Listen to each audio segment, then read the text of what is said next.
Pode se assentar, meus irmãos. Vamos ler a palavra do Senhor. Vamos dar início a mais um módulo. E esse módulo é Pentateuco. Nós vamos aí estudar então os 5 livros da Bíblia Sagrada, do início da Bíblia Sagrada. E hoje é a nossa aula 1. Pentateuco, introdução ao Pentateuco, Gênesis. Então hoje teremos aí, irmãos, 2 aulas, tá? Uma será sobre introdução ao Pentateuco e depois falaremos um pouco sobre Gênesis. O panorama da nossa matéria, na aula 1, vamos estudar aí do que eu já falei, né? Introdução ao Pentateuco, Gênesis. Na aula 2 falaremos sobre Êxodo. Na aula 3 falaremos sobre Levítico. Preste atenção que não é Levíticos, igual muita gente fala, né? Vamos abrir a Bíblia em Levíticos. Não é Levíticos, é Levítico, tá? Números, a 4ª aula será sobre o livro de Números. E a 5ª aula, Deuteronômio. Amém? Vamos fazer uma leitura na palavra do Senhor, somente um versículo, para nós nos situarmos naquilo que vamos estudar nessa noite.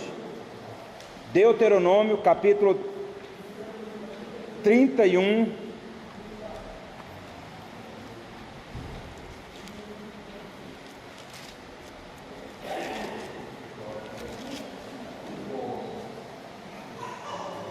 Deuteronômio, capítulo 31, versículo 24. Um versículo bem pequenininho, né? Mas diz assim: E aconteceu que, acabando Moisés de escrever as palavras desta lei num livro, até de todo as acabar. Então, irmãos, somente esse versículo nós vamos estudar então sobre justamente este livro que foi escrito, tá? E nós vamos entrar aqui em um ponto desta aula, aonde nós vamos entender que existem muitas objeções, dizendo que não foi Moisés quem escreveu esse livro. Nós vamos entender o porquê que eles falam isto aí, tá? Mas aqui, já por esse versículo que nós lemos, nós já observamos que é um versículo que prova que Moisés foi quem escreveu esse livro, tá? Então vamos aí, irmãos, para a nossa introdução. Como eu disse, são 2 aulas numa só. Vamos aí. O panorama, né, o esboço da nossa aula, a aula de número 1, vai ser aí, vai ter a introdução, estabelecendo uma cronologia histórico-bíblica confiável. Depois vamos falar sobre o período pré-patriarcal, depois o período patriarcal, o 4º capítulo aí, a chamada de Abraão, o 5º capítulo será sobre o Pentateuco. E aí, irmãos, encerramos aí a primeira parte, que vai ser a introdução ao Pentateuco, e vamos entrar no Gênesis, tá? Lembrando, irmãos, não tem como a gente estudar, os irmãos viram aí na revista, no livro, que não tem como estudar todo o livro de Gênesis em uma aula. Isto é impossível, tá? Então, depois nós vamos aí para o Gênesis, vamos falar sobre a primeira parte, a segunda parte, o mundo corrompido, o dilúvio, as nações, e a terceira parte. Então será a nossa aula dessa noite, tá?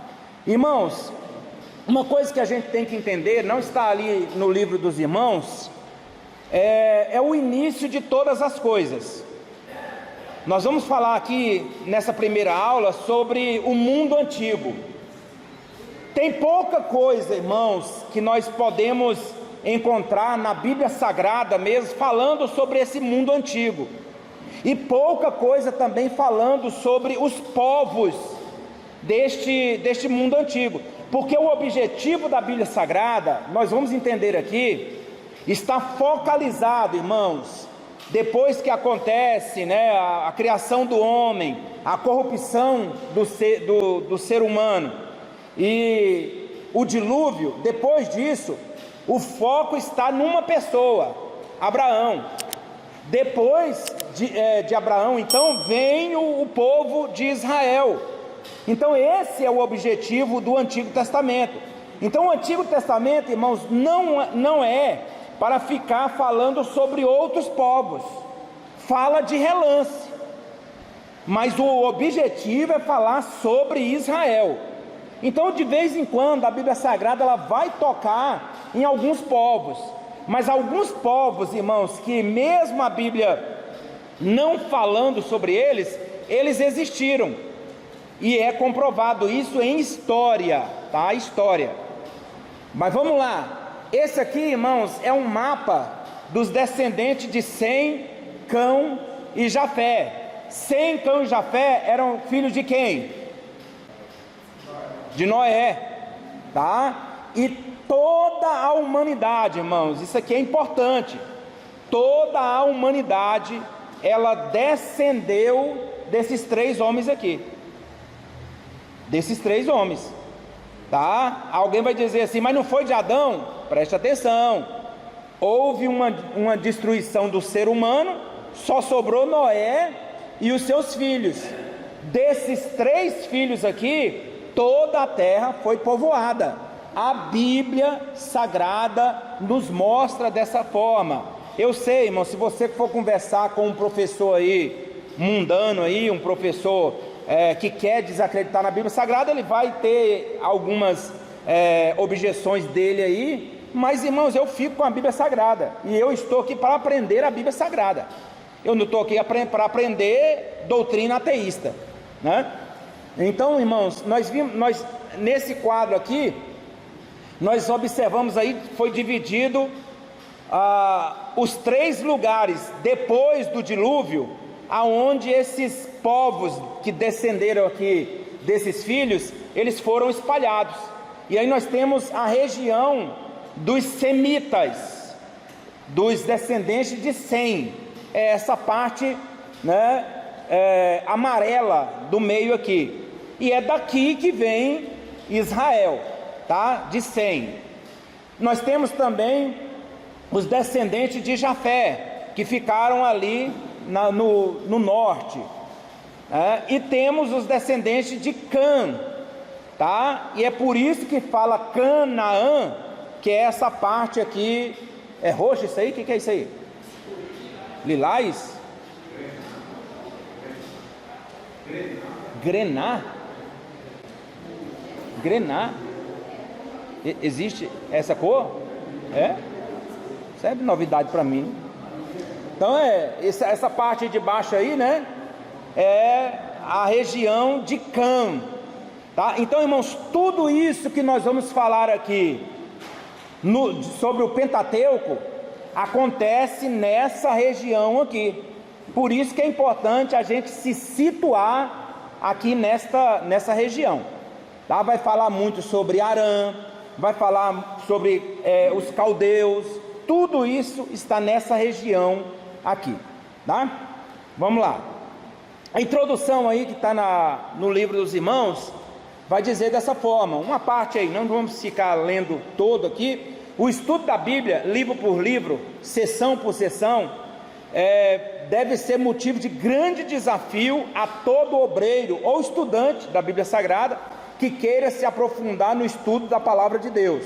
Neste modo, então, o aluno vai estudar sobre os 5 primeiros livros da Bíblia, conhecidos como Pentateuco, tá? E nós já vimos se eu não me engano, bibliologia, já falamos um pouco sobre o que significa Pentateuco, e nós vamos repetir aqui também nesta aula, tá? Pentateuco, palavra que procede do grego pent, né? De onde vem a nossa palavra penta, que quer dizer 5, e teukos, que é o estojo aonde colocava-se o rolo do papiro. Então, juntando essa palavra Pentateucos, né, significa 5 rolos, tão somente, tá? E essa palavra, irmãos, Pentateuco, ela não é uma palavra hebraica, ela é uma palavra grega. Nós já falamos isso aí em bibliologia.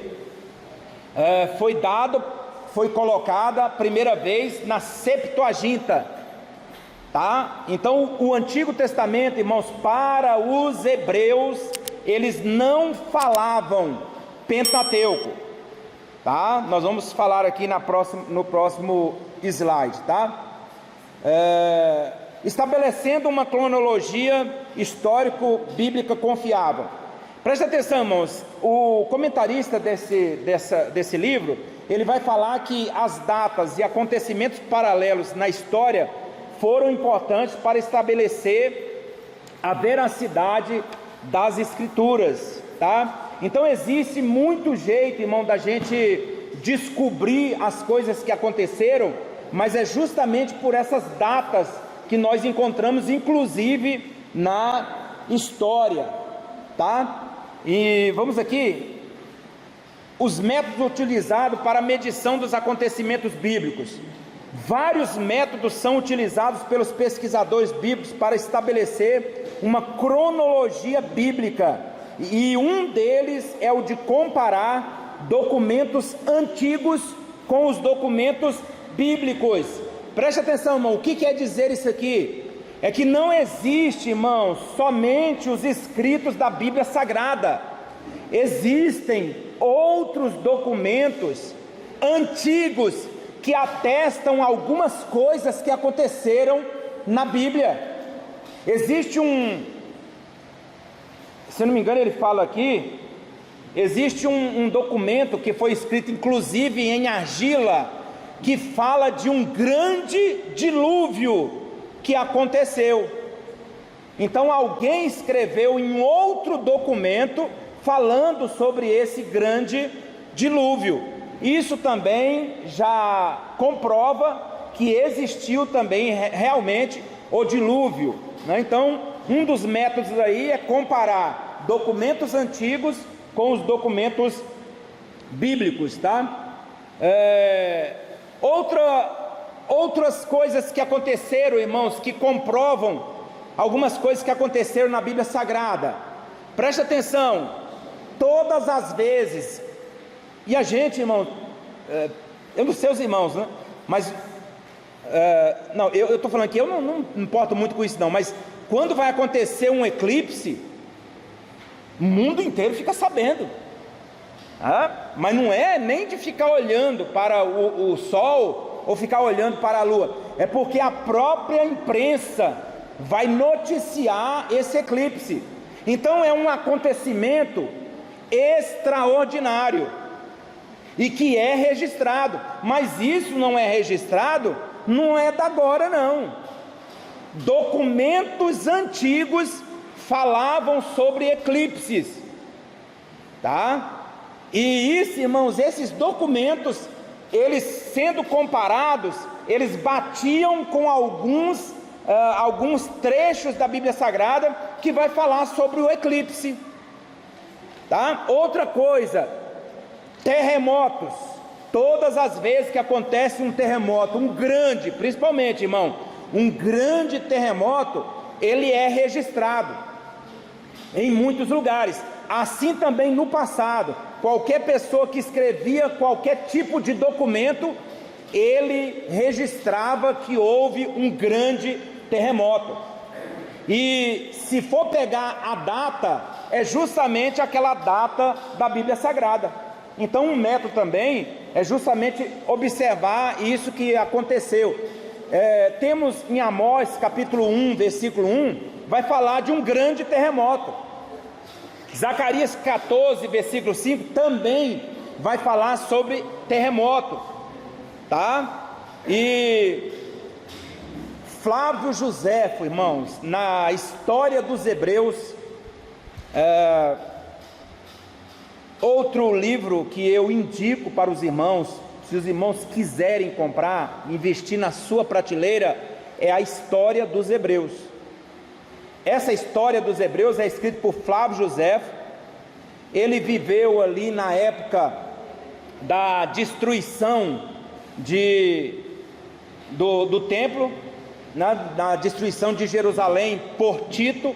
Inclusive ele fazia parte do exército, tá? Ele era judeu, mas ele também fazia parte do exército romano, e ele ficava lá como tradutor, e ele fez um escrito de tudo que aconteceu na Bíblia Sagrada, que em comparação, irmãos, os escritos de Flávio Joséfo com a Bíblia Sagrada bate muita coisa mesmo. Mas existem algumas coisas que Flávio Joséfo, como um bom judeu e estudante da Bíblia, ele coloca ali que nós não podemos levar ao pé da letra, mas há muita coisa ali que chama a atenção da gente. Uma coisa que chama a atenção, que fala na história dos hebreus, é naquele episódio de Uzias, que Uzias, ele se tornou poderoso. Uzias, segundo a história, ele era primo de Isaías, mas quando ele se tornou poderoso, ele foi para o templo para poder apresentar sacrifício, mas ele não era sacerdote. E Flávio Joséfo, a Bíblia vai dizer que Uzias ele ficou leproso, foi justamente por causa disso aí. E Flávio Joséfo ele fala uma coisa interessante, que disse que no momento em que Uzias ficou leproso, aconteceu também um grande terremoto naquele momento. E pesquisadores foram buscar a época de Isaías com alguns escritos, e bate que nessa época de Isaías aconteceu também um grande terremoto. E aí as pessoas ficam assim, olha, realmente uma coisa vai batendo com a outra. Não foi colocado dentro da Bíblia Sagrada sobre essa questão do terremoto, mas são coisas que chamam a atenção da gente, tá? Outra coisa, outro método, irmão, sobre a questão dessas datas, né, são os começos e os términos de reinados.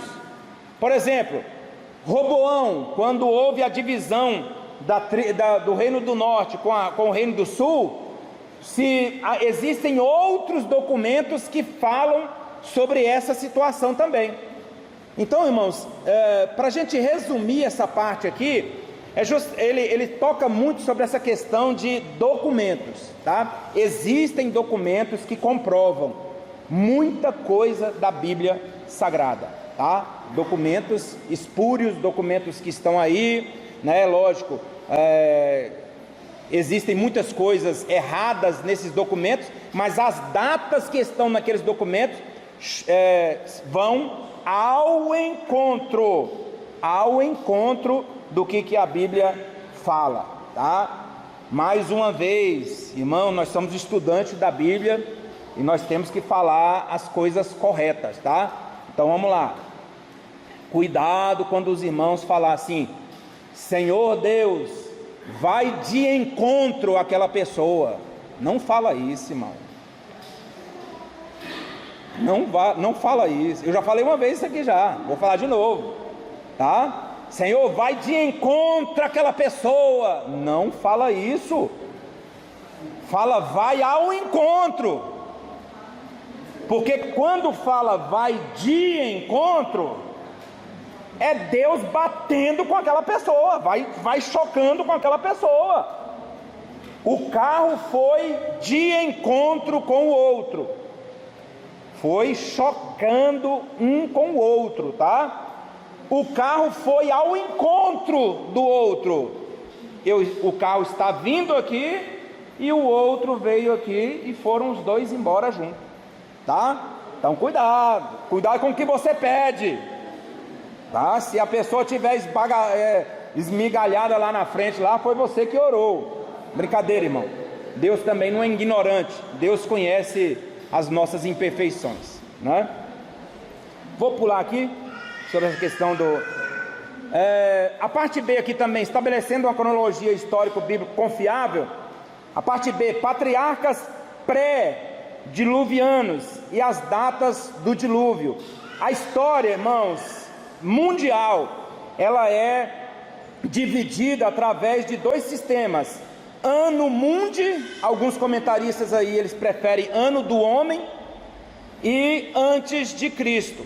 Ano mundi, irmãos, é a criação, é desde a criação até o dia de hoje. O antes de Cristo é de Cristo, se for contar para trás, né, começa de Cristo regredindo, mas o ano mundi começa de Adão até os dias de hoje, tá? Isso aí é só para a gente poder saber. Ele faz aqui um mapa cronológico desse ano mundi, tá? Os irmãos dão uma lida aí, tá, irmãos? E eu não tem como a gente ficar aqui parado nisso aqui não, tá? Vamos aí para o período pré-patriarcal, que vai de 2900 a 2000 antes de Cristo. Aí, irmãos, ele vai falar aqui de alguns povos que viveram nessa época, e volta a dizer que descenderam de Cão, Sem e Jafé, tá? Os filhos de Noé. Ele vai falar aqui sobre os sumérios. Irmãos, quem foram os sumérios? Um povo, irmãos, que eles eram semitas, tá? É aquela região de Sem ali, mas eles têm uma grande importância na história, porque foram os sumérios, que é dedicado a eles, né? É atribuído a eles a criação, a invenção da escrita, da matemática, da arquitetura, do direito, né? Do direito e da medicina. Foram os sumérios que inventaram isso aqui que hoje nós temos no nosso dia a dia. A matemática foi inventada por eles, não foi inventada por Deus, não. Essas contas, tudo que nós fazemos aí, já começou com os sumérios, tá? E chega até a gente. E eu vou mostrar aqui algumas gravuras que não está aí no livro dos irmãos, sobre a questão da escrita, tá? Que eu creio que é a parte mais importante disso tudo que nós estamos estudando aqui. Dentro dessa civilização surgem os patriarcas. Ur dos caldeus ficava onde? Na Suméria. E é em Ur dos caldeus que Abrão vai sair e vai em direção a Harã. E uma coisa interessante, é a história que diz isso aí. O comentarista desse livro aqui, ele fala sobre isso. Depois da saída de Abrão, de Ur dos caldeus, 4 anos depois, toda aquela cidade de Abrão foi devastada, foi destruída por um outro reino. E possivelmente, se Abrão tivesse lá, ele teria sido morto também. Mas olha, 4 anos antes, Deus chega para Abrão e fala assim: sai daqui da tua parentela, do meio dos teus, e vai para uma terra que eu vou te mostrar. E Deus estava, além de estar criando uma nação através de Abrão, ele estava dando um livramento para o patriarca. Olha que coisa interessante. Então Ur dos caldeus não existe, né? Foi destruída há muito tempo atrás, tá? É lógico, pode ter construído alguma coisa aí, mas a cidade de Ur mesmo, ela foi destruída, tá? Nesse período, irmãos, eu vou falar um pouco na frente, vou mostrar também o que é esse código de Hammurabi. Aparece esse homem chamado Hammurabi, que ele vai criar, irmãos, um sistema de leis, aonde as pessoas deveriam se pautar por aquelas leis. Caso não se pautassem, a maioria desses códigos aqui do Código Hammurabi eram morte na certa. Então, irmãos, apesar dessa rigidez do Código de Hammurabi, tem uma contribuição muito grande, porque na lei de Moisés, algumas leis do Código de Hammurabi vão ser colocadas lá. Ah, mas foi Deus que estava ditando? Nós vamos falar sobre isso aí, irmão. Sabe por quê?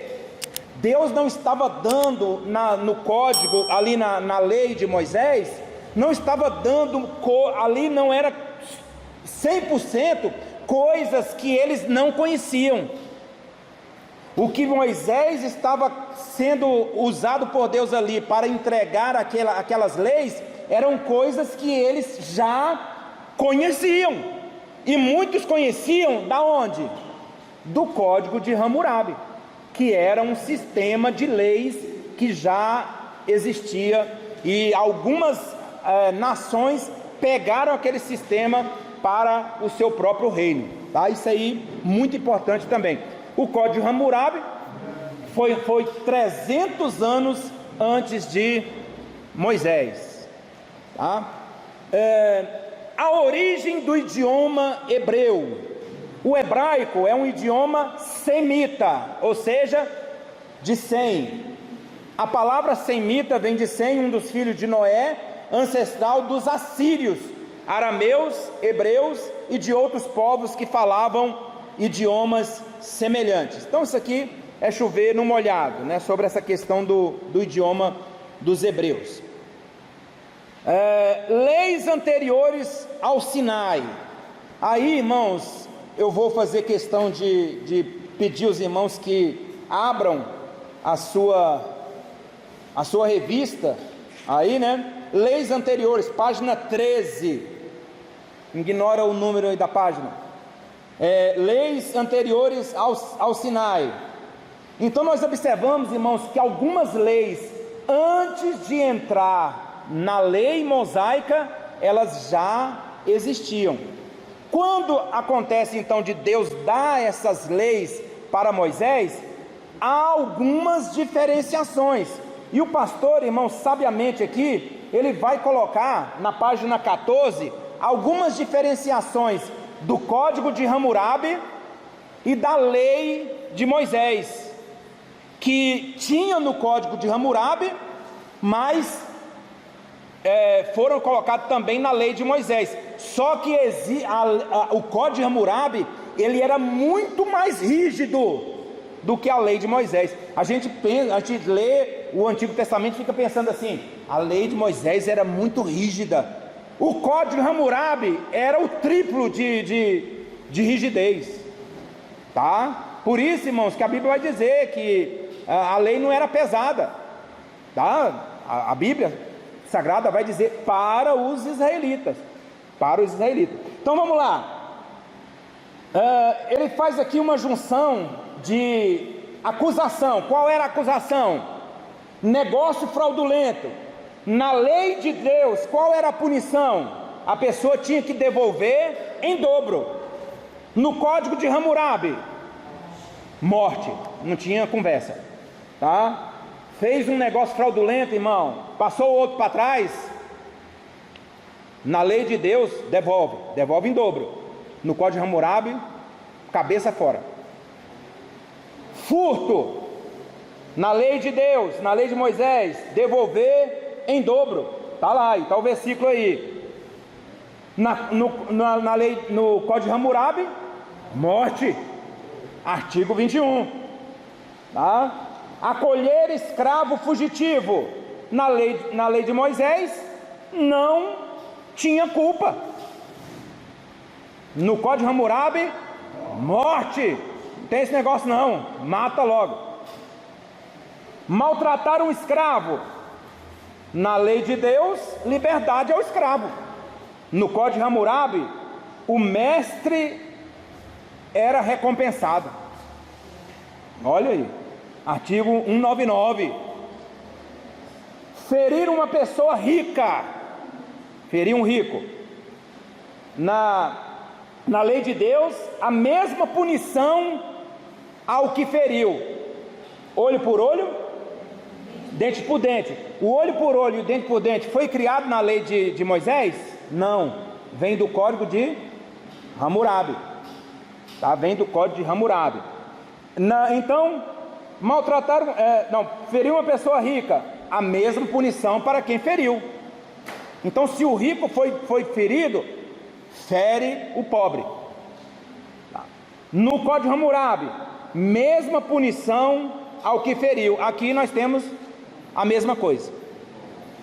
Ferir uma pessoa pobre, na lei de Deus, quem feriu será ferido, olho por olho, dente por dente. No código de Hammurabi, é só pagar uma multa, está resolvido. Tá? Olha como que diferia as coisas.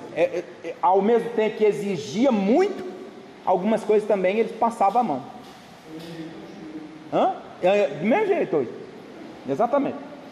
Ferir até a morte a filha de um homem rico, na lei de Deus, cada caso julgado conforme o mérito, tá?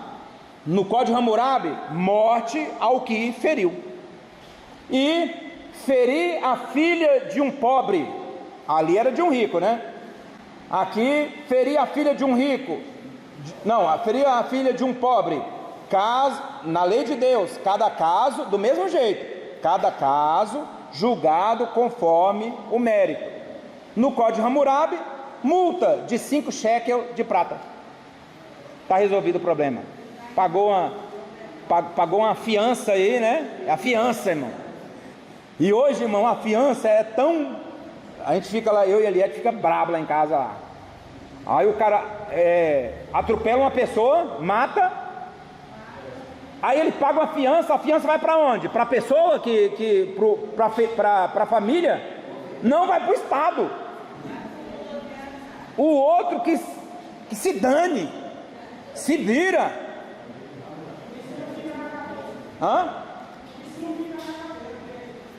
Exato. Então, irmão, é incrível, né? Só que aqui, irmãos, quem é que na lei de Deus, quem é que estava por trás? Deus. No código de Hammurabi era um homem chamado Hammurabi.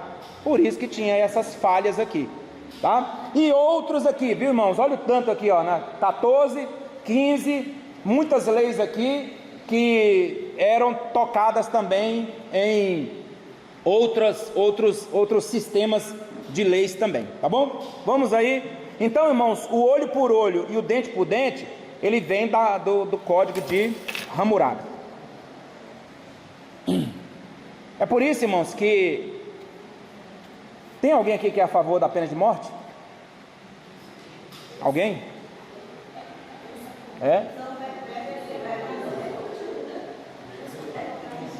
Não, mas, irmão, a gente vê cada coisa assombrosa que a gente fica assim com sangue no olho, né?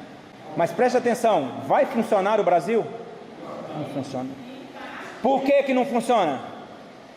Porque por causa dessa corrupção que acabamos de falar aqui. Você chega um dinheirinho ali, ó, não vai ser morto. Então quem é que vai morrer na cadeira elétrica? Só o pobre. E aí é o código de Hammurabi aqui, tá? Então, irmãos, a gente entende, muitas pessoas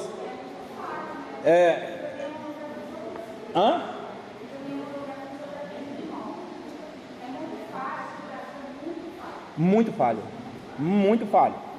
mas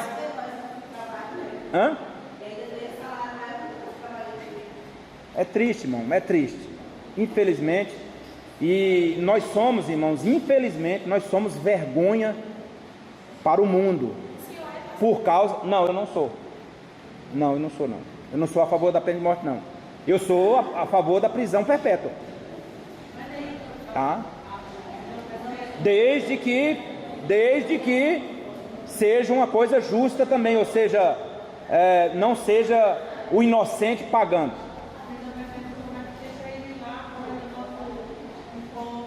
Mas vai ficar lá. Né? Então, irmãos, é o que está falando. uns são a favor, outros são contra, cada um tem um direito de pensar, né? Mas a questão da pena de morte é justamente, entraria nisso aqui, na falha do nosso Código Penal. Vai começar pelo nosso Código Penal. O nosso Código Penal é muito antigo, irmãos, muito antigo. Aí vai, vamos lá. Vamos lá, período pré-patriarcal. Gênesis 10 apresenta as civilizações que se formaram no mundo da época depois do dilúvio, né? E aí, irmãos, nessa história aqui é que surge um homem chamado Nimrod.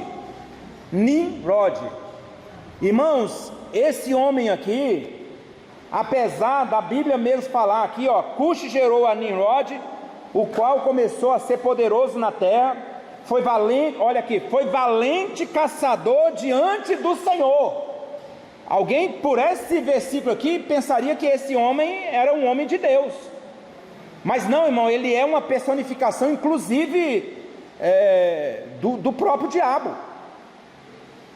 Ele é uma pessoa que se levanta contra Deus, e ele é tão, a situação dele é tão forte mesmo, que a Bíblia destaca como que ele era, e ele é o construtor de uma cidade que vai ficar lembrada até em Apocalipse, Babel, da onde vem a palavra Babilônia, e foi o Nimrod. E Nimrod, irmãos, é isso mesmo, ele era um desafiador de Deus, é uma pessoa que queria se levantar contra Deus, já naquela época. Olha, irmãos, lá não tinha internet, lá não tinha computador, lá não tinha as coisas que nós temos hoje, mas os irmãos notem que não é isso que faz o homem ser ruim. A maldade, irmãos, está dentro de nós, já está dentro de nós. Se nós dermos lugar para ela, acabou. É o que Deus vai falar para Caim, antes dele matar o seu próprio irmão. Deus chega para ele e fala assim: olha, tem maldade dentro do teu coração, se você der lugar para essa maldade vai te abocanhar. Então, irmãos, nós somos mesmo, nós temos, e o próprio Jesus, ele vai dizer: vós que sois maus, sabeis dar boas coisas aos vossos filhos. Então, esse homem aqui, ele é uma personificação do mal, porque foi através dele, porque a pessoa que quer se levantar contra Deus, irmão, ele não está satisfeito de ele sozinho se levantar contra Deus, não. Ele quer trazer outras pessoas para o lado dele, tá? E sempre, irmão, quando existe alguma maldade dentro do nosso coração, nós não queremos ficar com essa maldade só para nós, nós queremos passar para outro. Tem, porque ele é o criador, né, da cidade, né, daquele lugar ali, aonde vão se reunir para poder fazer essa torre de Babel, né? Período patriarcal, vamos pular aqui para o período patriarcal. Aí sim, irmãos, começa a entrar aqui a história de Israel, tá? A história de Israel. E uma pessoa aqui, irmãos, que está em toda a Bíblia Sagrada, e inclusive alcança também os cristãos, é esse homem chamado Abraão, tá? Ao estudar o Antigo Testamento, o estudante observará que os primeiros 11 capítulos do livro de Gênesis tratam da história universal e do surgimento das nações. São mencionadas as nações mais próximas do Oriente Médio, mas curiosamente a China não é citada, mas a China é um país, irmãos, é um povo também antigo, tá? Mas a Bíblia Sagrada, ela se cala quanto a esse povo. Talvez existia algum outro nome, mas a Bíblia não fala nada sobre a China, mas fala de outros povos ali também. É o que está no nosso livro, né?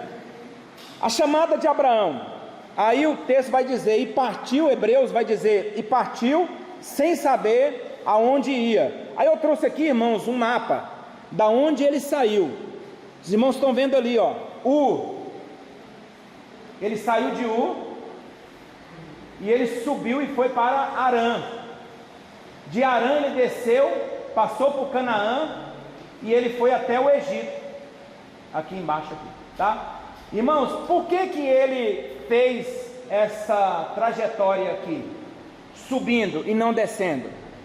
Porque para cá, para baixo só tinha mar, né? Aqui, esse mar aqui embaixo. Esse lado aqui tinha muita montanha. E uma coisa interessante, irmãos, é que ele vai subindo, e ele vai subindo perto dos rios, porque Abraão, irmãos, ele vai ser o pai. Esse povo todo aqui, eles eram conhecidos por ser nômades, eles viviam de lugar para outro lugar, mas ele vai subindo aí, perto do rio Eufrates, tá? E ele vai até Harã, mas ele vai subindo justamente por causa disso, irmão, acampando próximo desses lugares, os lugares mais procurados para poder se fazer as cidades antigamente. E por que não dizer hoje? O que encarece uma fazenda? Se a fazenda tem o que? Água.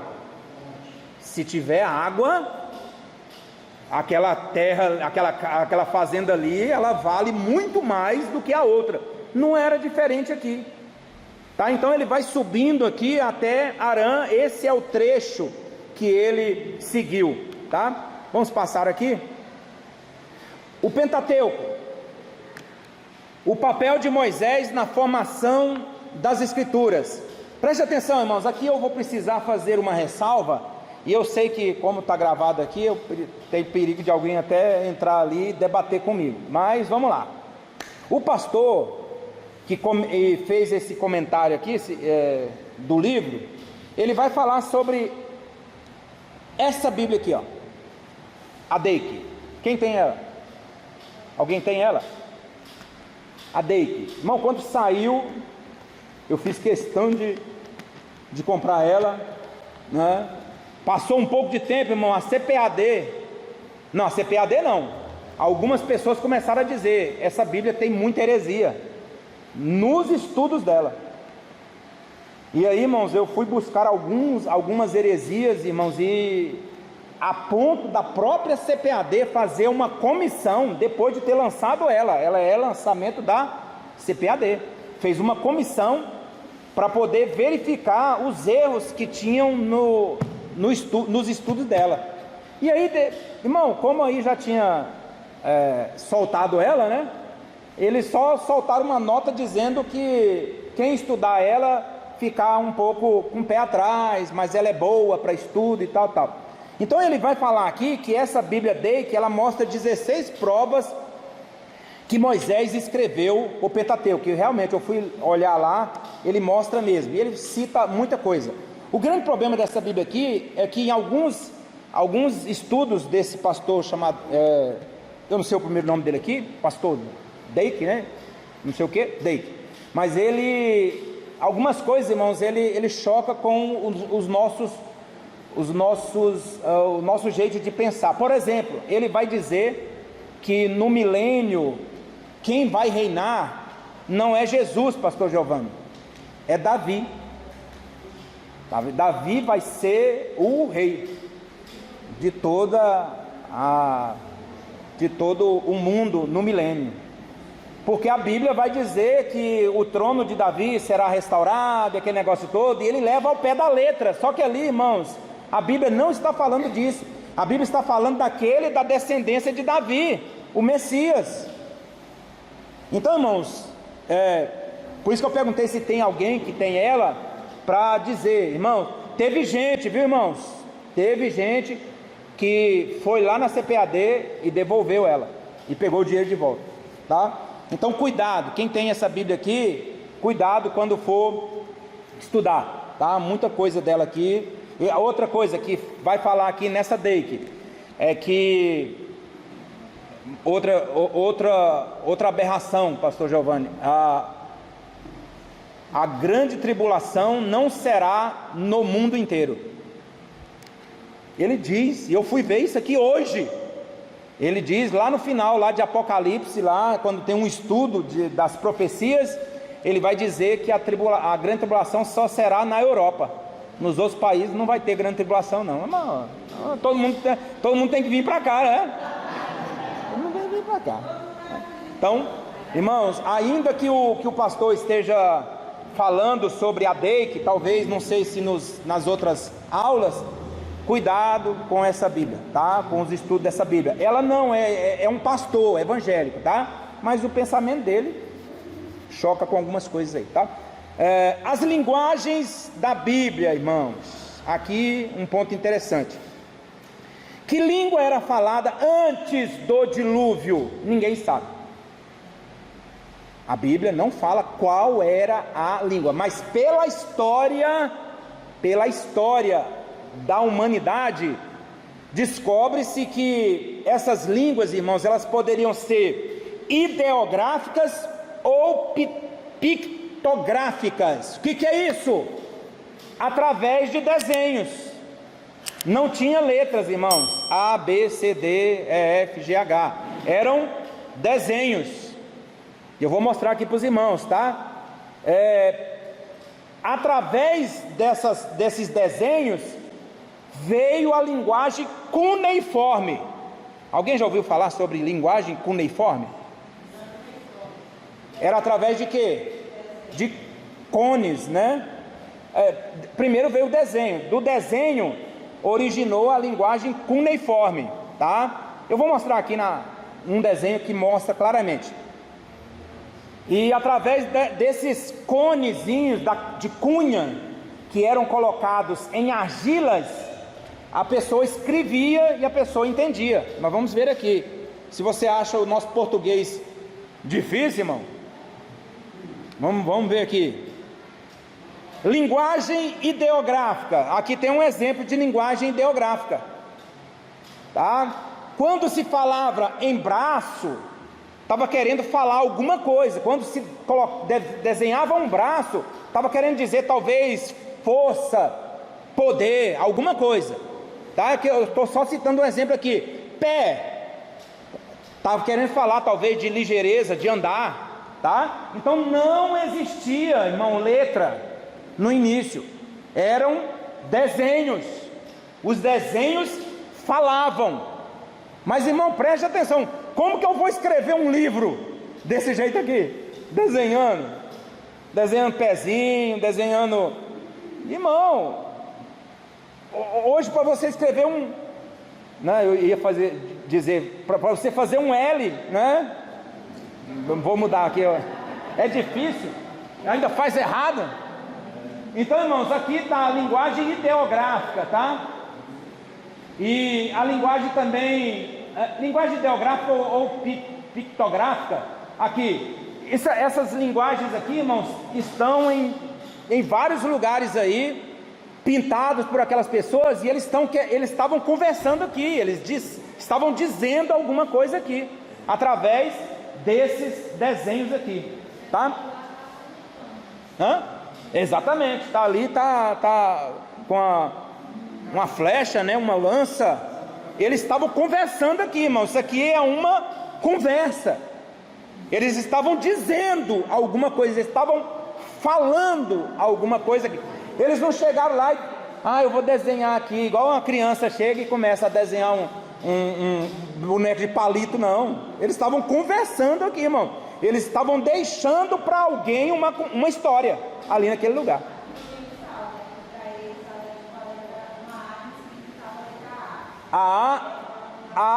Uma águia, e foi começando a ir por esse lado. Então, há necessidade, irmãos, de deixar o desenho e seguir uma outra coisa, mais fácil do que ficar fazendo desenho. Afinal de contas, quem é que é um experiente aí em desenhar? Talvez tenha vários aqui no nosso meio, mas eu sou péssimo, né? Muita gente aqui péssimo também. Então, irmão, é melhor uma letra. Então, olha aí, da escrita pictográfica à linguagem cuneiforme. Aí vem a linguagem cuneiforme. Aí, irmãos, olha aí, a estrela aqui era simbolizada por este primeiro aqui, ó. Aí ela foi sendo modificada. Aí eles acrescentaram aqui algumas cunhazinhas e terminou aqui, ó. Então estrela no início era essa estrela mesmo aí, mas ela deu lugar para aquela última ali, que é uma linguagem cuneiforme. Cabeça de vaca, uma cabeça de vaca. A primeira aí é realmente uma cabeça de vaca mesmo. Mas aí, ó, eles mudaram, viraram ela, colocaram as cunhazinhas e depois terminou naquela linguagem.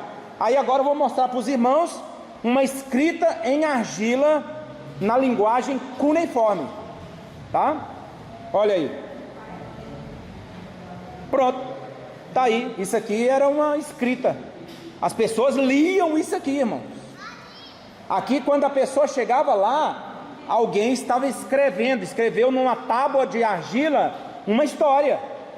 É lógico que não existia A, B, C, D, S. Não. Aqui, quando ele, cada ponto dessa linguagem cuneiforme aqui é alguma coisa que ele está dizendo ali, tá? Essa aí é a linguagem cuneiforme. Isso aqui, possivelmente, irmãos, Abraão sabia disso aqui, tá? Certamente os pais dele, os avós dele, contavam sobre isso aqui, mostrava algumas plaquinhas, talvez ele foi até ensinado, ou não, estudou sobre isso aqui, tá? Esse aqui, irmãos, também, da linguagem pictográfica, vieram os hieróglifos. E quem é que usavam os hieróglifos? Os egípcios. Aí, irmãos, os irmãos vão ver aqui, ó, olho, tem um passarinho, uma serpente, e por aí vai. Isso aqui é uma história, irmãos. Isso aqui é escrito, é um jornal da época. A pessoa pegava isso aqui e lia aquilo ali e ia descobrir a história do faraó fulano de tal. Era desse jeito aqui. Era descendo. Nesse caso aqui, o hieróglifo era descendo aqui. Cada coluna dessa aqui era uma história.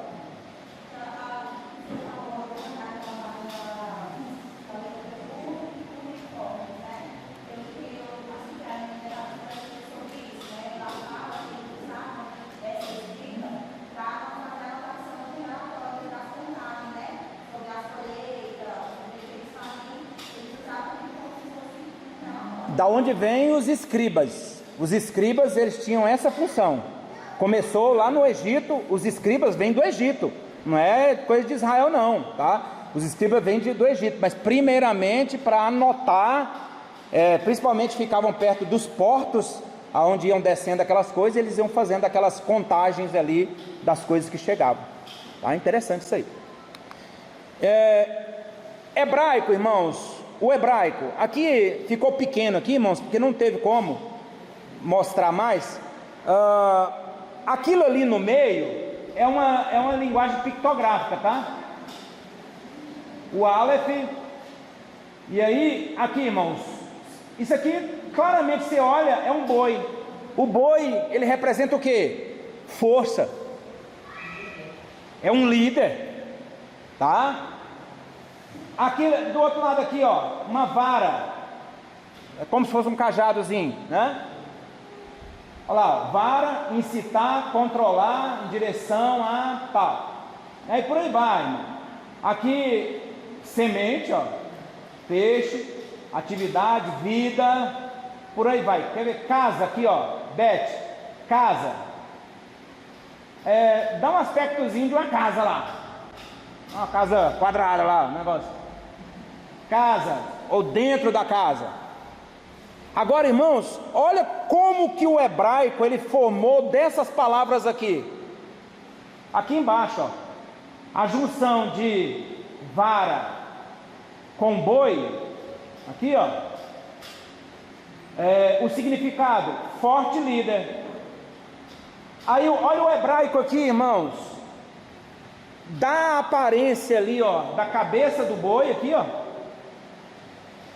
e da vara do lado dele aqui, ó, tá? E aí esse nome aqui, ó, força, tá? É atribuído à força de Deus. Forte líder. Então aqui está dizendo força, mas uma força de Deus. Aqui também força, aqui ó, casa e o boi. Força da casa. Quem é a força da casa? Pai. É essa palavra aqui, ó. Tá? Olha como é que surgiu o hebraico daqui. Veio de um desenho, depois veio para os símbolos, e aí surgiu a linguagem hebraica. Vou mostrar agora para os irmãos mais ou menos como era o código de Hammurabi. Era isso aqui, ó. Ele ficava numa praça, onde as pessoas liam os códigos. E aí, quando ele fazia alguma coisa errada, aí alguém falava assim, ó, tá lá no código, você vai morrer. E ficava lá para todo mundo ver, no meio da praça. Existe o código de Hammurabi ainda hoje? Existe uma peça. Aonde? No Museu Arqueológico de Istambul.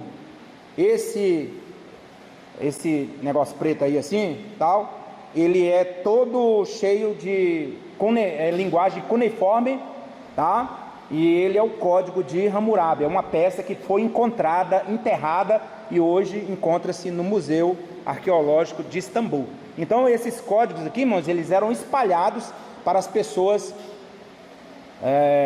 ver e praticar essas leis aqui, tá bom? Então, primeira parte, nós já vencemos aqui, que é a introdução ao Pentateuco. Vamos aí para Gênesis, tá? Gênesis. Na Torá, irmãos, é chamado de Bereshit, tá? Não vamos falar sobre os outros não, porque cada livro nós vamos falar o nome aqui no hebraico, tá?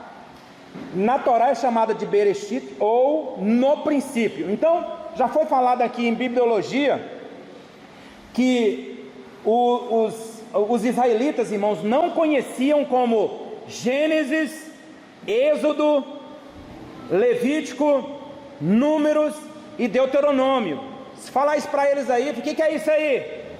Não, eles não conheciam por essa palavra, mas eles conheciam pela primeira palavra que tinha naquela divisão. E na primeira palavra de Gênesis, que nós conhecemos como Gênesis, tem essa palavra Bereshit, ou seja, no princípio criou Deus os céus e a terra. Então eles conheciam por isso aí. Lembrando, irmãos, que não existiam essas divisões de livros também na Torá. A Torá é um livro só, tá? Para os israelitas antigos, era um livro só tinham 5 divisões dentro do livro, tá? Era o livro, tá? Para os antigos, para os hebreus antigos, tá?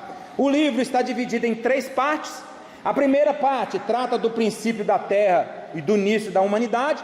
A segunda parte apresenta um resumo de como as nações se corromperam e a destruição de toda a vida terrestre pelo dilúvio. E a terceira narra o chamamento de Abraão e a história dos patriarcas até o fim do livro. Então vamos lá, irmão, falar aqui rapidamente também.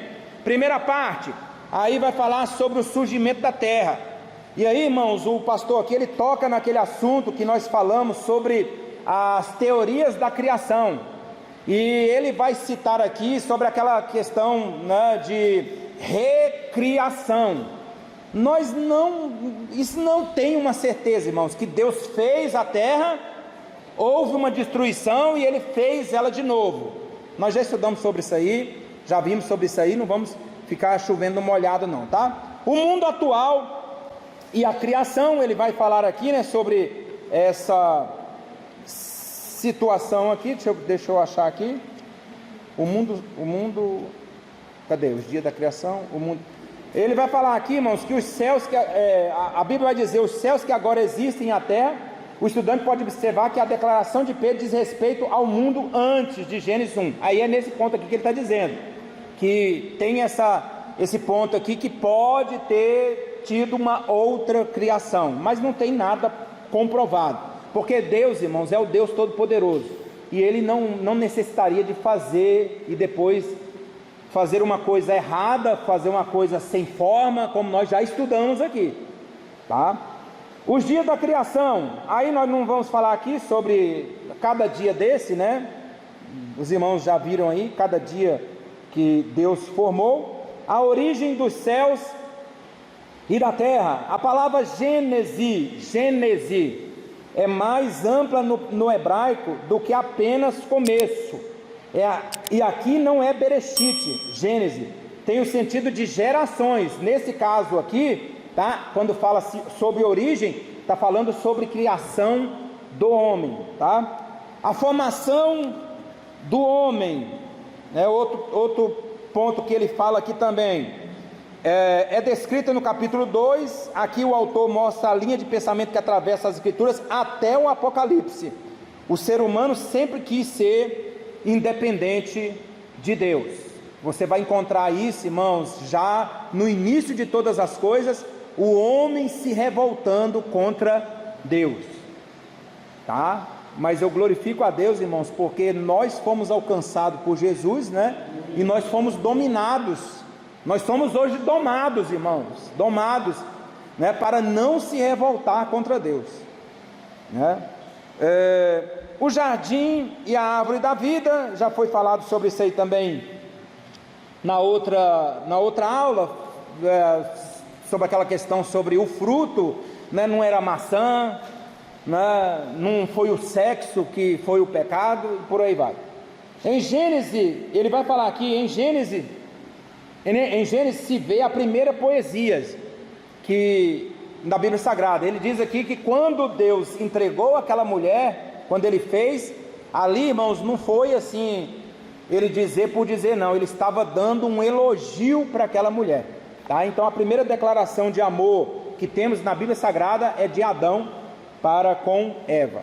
O pecado ou a queda do homem, registrado no capítulo 3, é o tema central das escrituras, porque implica na quebra do relacionamento entre o homem e Deus, e nós já vimos sobre isso aí, sobre essa questão também do pecado em soteriologia, tá?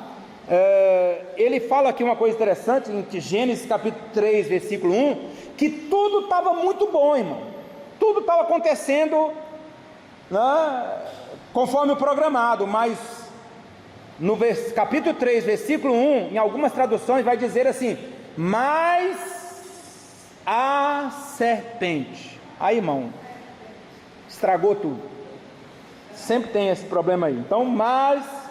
Então entra essa serpente aí, ela vai ser citada também em Apocalipse como a derrota dela, a derrota definitiva dela, tá?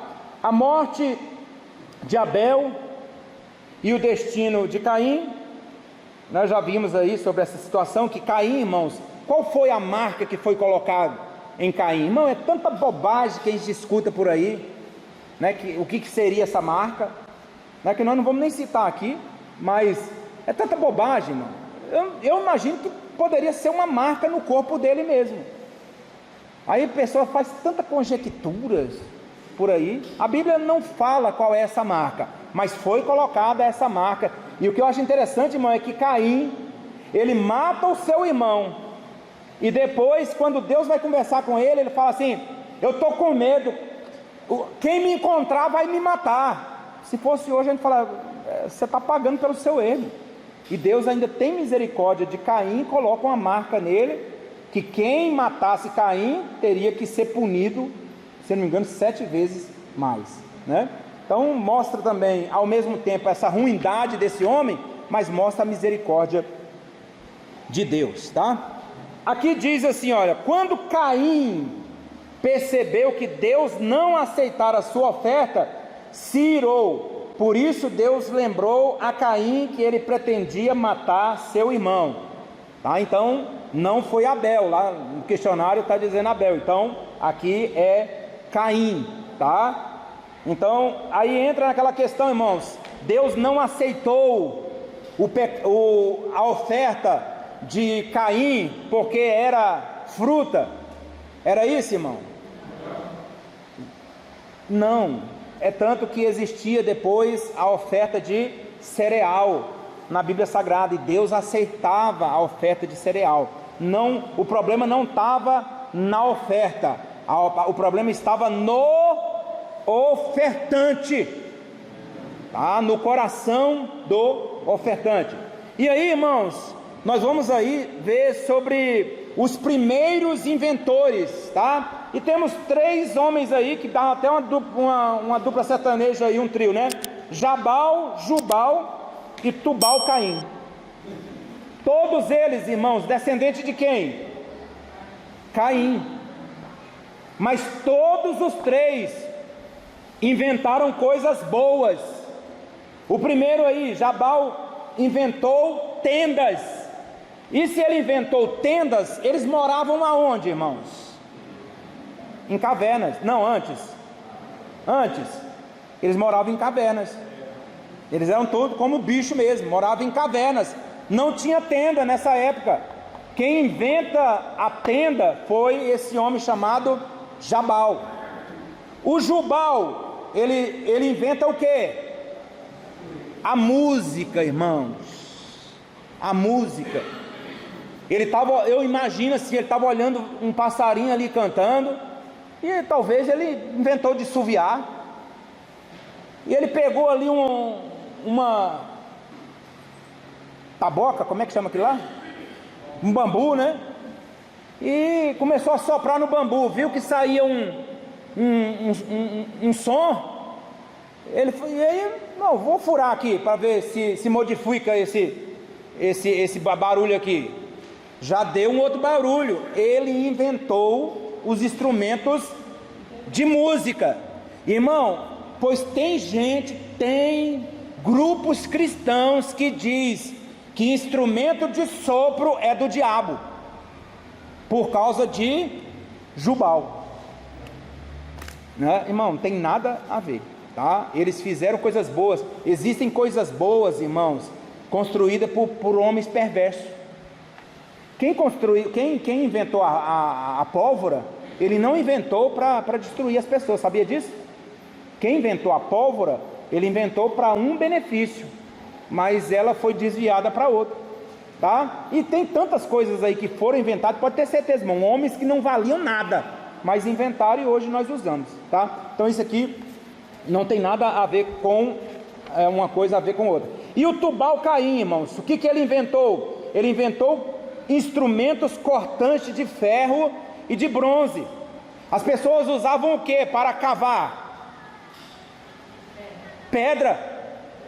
Mas ele encontrou uma pedra diferente, e através dessa pedra ele inventa os instrumentos, as ferramentas de ferro, tá? Então ele foi o primeiro, vamos dizer agora que ele foi o pai da siderurgia, né? Então vamos lá, segunda parte, irmãos. Segunda parte.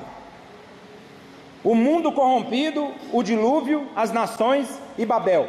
O mundo corrompido da época. Entramos aqui naquela questão, irmãos, dos filhos de Deus e dos filhos dos homens. Já respondemos isso aqui. Os filhos de Deus são os descendentes de Sem. Os filhos dos homens são os descendentes de Sete, né? De Sete. E os filhos dos homens, descendentes de Cão, né? De Cão, né? É isso? Então, de Caim. Irmãos, então não tem nada a ver com o negócio de os anjos desceram aqui, tiveram relações com mulheres e nasceram os gigantes. Não existe isso, não tem como a gente aceitar isso, porque existem, infelizmente, irmão, pastores que defendem essa ideia de que anjos desceram aqui, tiveram relação com as filhas de Deus e nasceram os gigantes. Não procede isso aí. Anjos são assexuados. Nasceram dos filhos dos homens com as filhas de Deus, né? Com os filhos de Deus, né? Então não tem nada a ver com... Só foi um cruzamento de gerações aqui que nasceu. tá? Não tem nada a ver com gigante vindo de anjo aí não, tá? Anjo não procria, anjo não procria. Isso aí é coisa aí de nova era aí, tá, irmão? Vamos lá. O dilúvio foi local ou mundial? Já falamos sobre isso aqui. Mundial, irmão. Não tem. Existem muitos pastores também que defendem que o dilúvio foi só na Europa. O dilúvio foi mundial. A Bíblia fala que todo o ser humano morreu. Não foi ali, a Bíblia falaria alguma coisa sobre essa localidade. Então, foi mundial, tá? Noé era um homem justo, íntegro, andava com Deus. A Bíblia vai falar claramente disso. Mas ele amaldiçoou o seu filho. Mas por que ele amaldiçoou? Porque ele descobriu a nudez do seu pai. Aqui nós entramos em uma polêmica, porque estudiosos da Bíblia Sagrada falam, irmãos, que esse descobrir a nudez do seu pai era num sentido sexual, porque você vai observar lá na lei de Moisés que não deveria descobrir a nudez do pai, a nudez da mãe, a nudez do tio, a nudez da tia e por aí vai. Ali, irmãos, não era simplesmente olhar a nudez, não. Ali era ter desejo.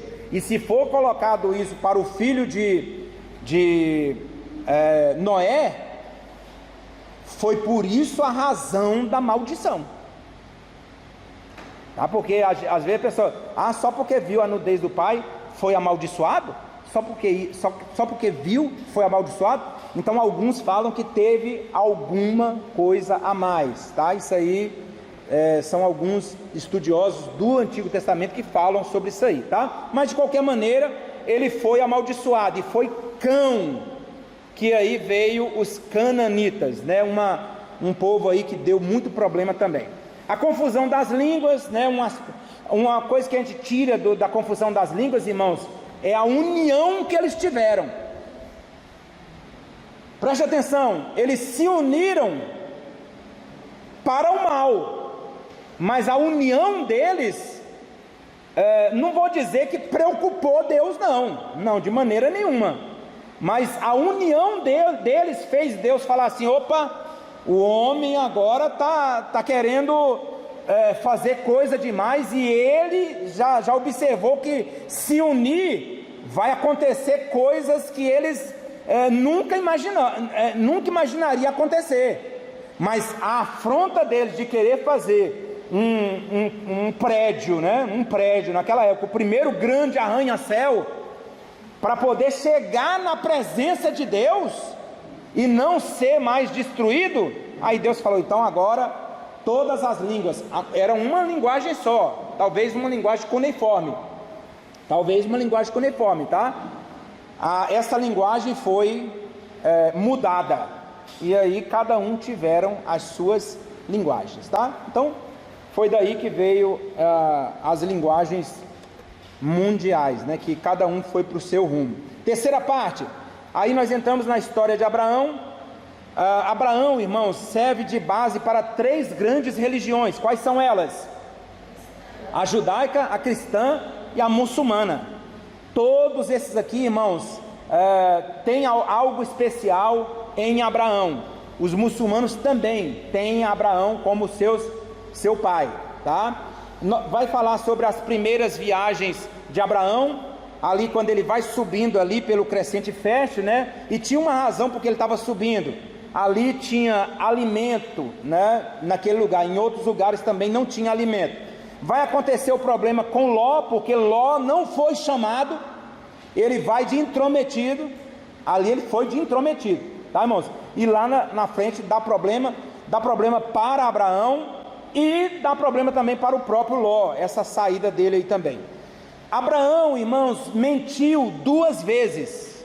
E por que ele não foi punido por ter mentido?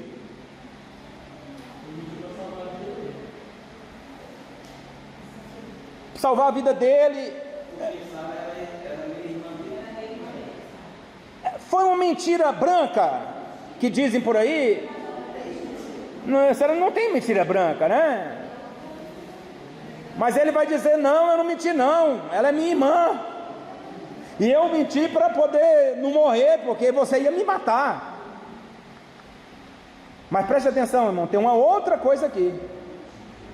Não tinha lei nessa época, a lei de Moisés, onde vai falar sobre mentira, outras coisas, ainda não tinha sido dado. Irmãos, vou falar outra coisa aqui. Ló, as filhas dele se deitaram com ele, tiveram filho dele, as duas foram punidas, foram mortas. Deus puniu, matou elas? Não. Por quê? Não tinha lei. Irmãos, se você for estudar alguns costumes que existiam naquela época, você fica de boca aberta, tá? Então não tinha lei.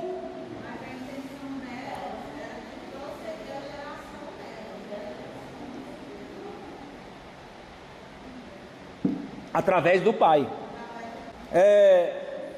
Os dois filhos não queriam dar descendência. Um morreu, né? Por aí vai, e o outro não queria dar. Aí pronto. Aí ela, para receber descendência, o que ela faz? Isso, irmãos, ela se disfarça de uma prostituta, e o Judá vai passando lá, ele, não, isso aí aconteceu, está lá na Bíblia, então não tem que ficar fazendo rodeio não. Ele pega e se deita com ela. Aí quando ele vai saindo, ela, ops, e o pagamento aí, não, eu estou sem dinheiro. Deixa o teu bordão aqui comigo. Hã? Deixa o teu bordão aqui comigo aqui. E ele foi embora. Quando a fela apareceu, buchuda. Pecou, vai morrer. Aí ó, pecou. Aí existia lei para isso aí. Não tinha DNA. Olha como é que ela foi esperta, né? Esperta entre aspas, né? Eu tô falando assim. Aí, você está grávida mesmo? Tô. Então você vai morrer. O Judá falando, você vai morrer. Aí, então tá bom, eu vou morrer. Mas espera aí, de quem que é esse bordão aqui? Aí ele, é meu. Então o pai é dono desse bordão aqui. Aí o Jacó, ela não vai morrer não, viu gente? Tá tudo bem aí, já foi resolvido aqui, já, né, tá livre, pronto. Irmão, não tinha lei, não tinha lei, por isso que essas pessoas não eram punidas da forma que você vai ver a partir da lei de Moisés, tá? Sobre Melquisedeque, irmão, Melquisedeque não é uma teofania, tá, irmãos? Melquisedeque não é uma teofania, mas ele é um tipo de Jesus Cristo, tá? Ele é um tipo de Jesus Cristo. Ele é um tipo de Jesus Cristo, é um antitipo, ou seja, é um cumprimento do tipo. Promessas, Deus faz outras promessas a Abraão. Agar e seus filhos também recebem promessas, e de Agar, do filho de Agar vieram os árabes, tá? Que Deus promete que eles seriam também grandes nações. Irmão, se você for hoje em Abu Dhabi, é Abu Dhabi mesmo, né? Onde tem aqueles arranha-céus lá, Dubai, irmão,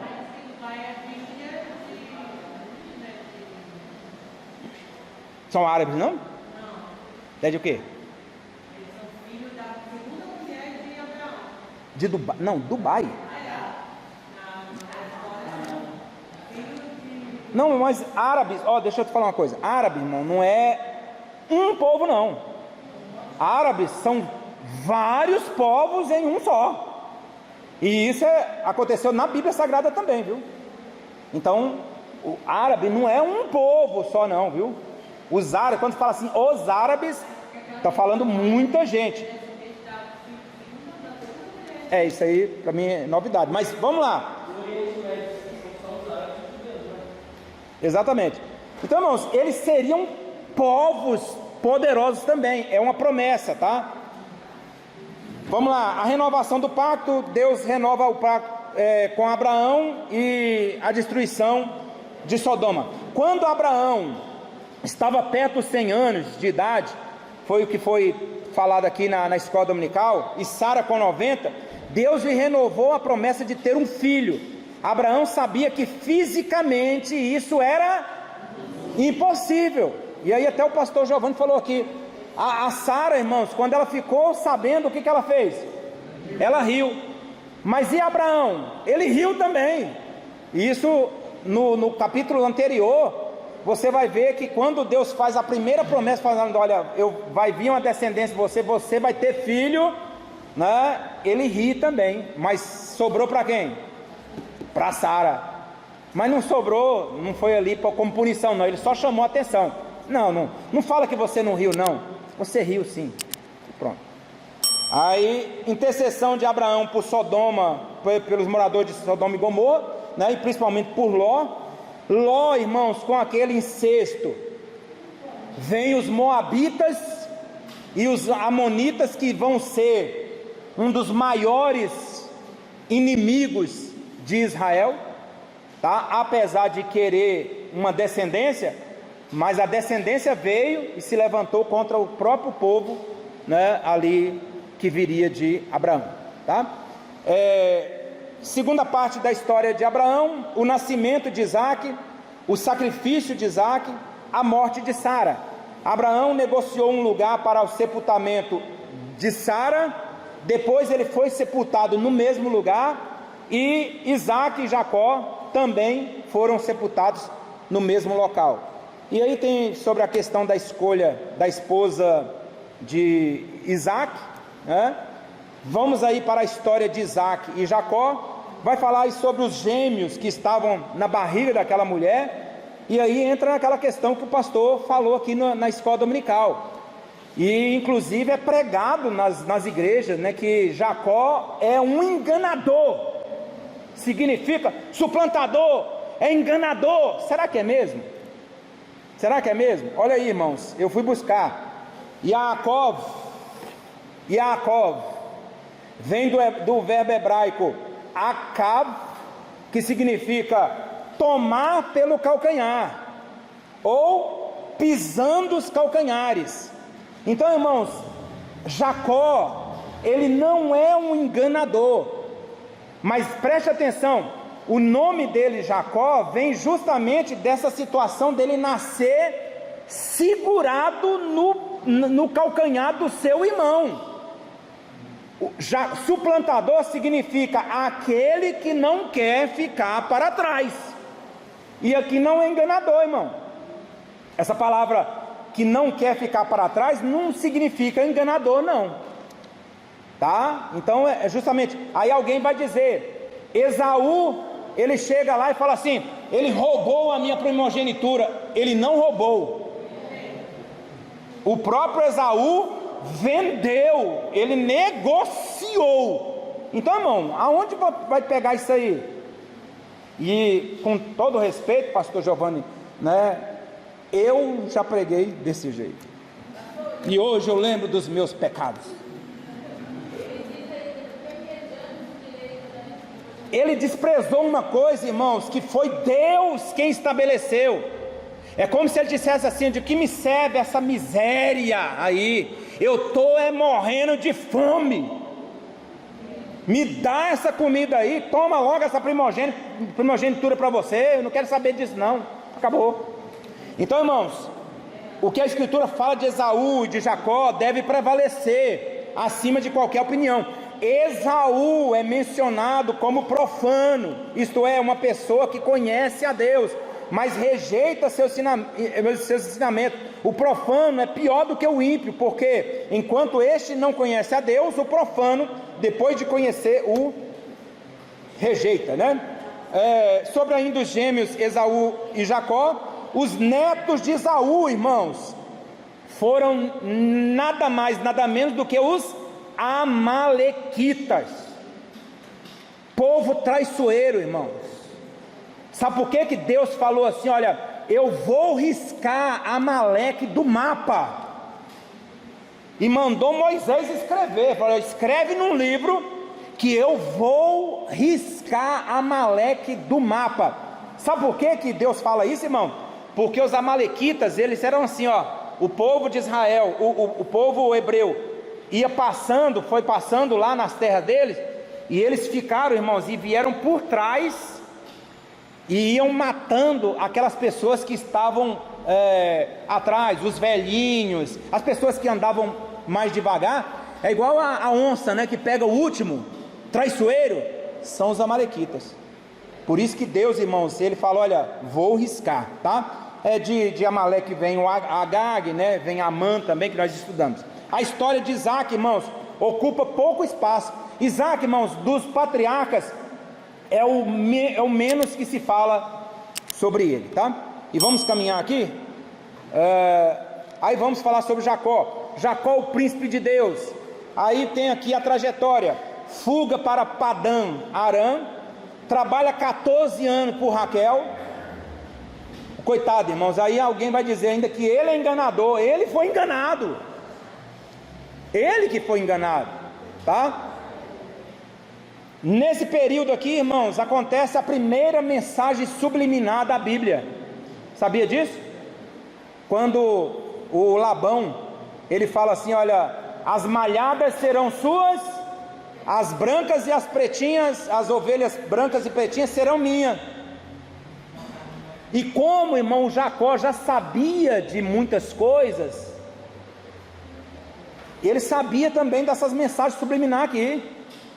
Ele coloca, irmãos, ali as ovelhas para comer, elas iam comendo, iam se procriando, mas olhando alguns gravetos que ele tinha pintado ali, malhado também ali, e elas comendo ali, as crias delas saíam malhadas. E saía tanta cria malhada, irmãos, que o Labão falou assim: olha, vamos cessar o nosso negócio aqui agora, porque eu estou empobrecendo e você está ficando rico só com as ovelhas malhadas, né? Então é a primeira mensagem subliminar que tem na Bíblia Sagrada. O temor de Jacó em encontrar Esaú. Alguém dizia, irmão, que o Esaú já estava vindo ali, já vinha transformado. Eu creio que a transformação, irmãos, se deu quase no momento em que os dois se abraçaram. Porque, irmãos, ele cita aqui uma coisa interessante. O Esaú, irmão, vem com 300 homens. Se estava vindo para abraçar ele, para que trazer 300 guerreiros? Então, irmão, era para matar o seu irmão. Então, mas houve uma transformação ali. E aí entra na história de Jacó com José. Essa história é cheia de romantismo, ciladas, tramas bem armadas em famílias. José, ele é odiado, vendido. Judá tenta ajudar. José é vendido ao Egito. Ele vai para a casa de Potifar. Acontece a interpretação no calabouço, mas ele fica mais 2 anos preso ali. E acontece a interpretação do sonho de Faraó. Jacó envia seus filhos ao Egito. E aí José, irmão, faz uma pegadinha ali com seus irmãos. Ali foi uma pegadinha, irmão. Ali ele quis mesmo massacrar eles mesmo assim. Ele falou: olha, vocês, eu passei um aperto com vocês lá. Antes de eu me deixar conhecer, eu vou dar uma apertada em vocês também. Irmãos, eles já estavam totalmente desesperados, a ponto de dizer: olha, o próprio Judá fala: nós somos culpados por causa do nosso irmão que nós vendemos. Aí José não aguenta. Aí é na hora que ele não aguenta, começa a chorar, e acontece aquele momento maravilhoso ali do encontro deles, né? Jacó então desce para o Egito, e é nesse momento aqui, irmãos, acontece o sim de Deus. Quando Jacó, antes de ir para o Egito, ele pergunta se pode ir lá para o Egito. Aí Deus fala assim: pode descer ao Egito, que eu sou contigo. Eu sou contigo, né? E aí acontece a bênção de Jacó, a morte de Jacó e de José. Amém?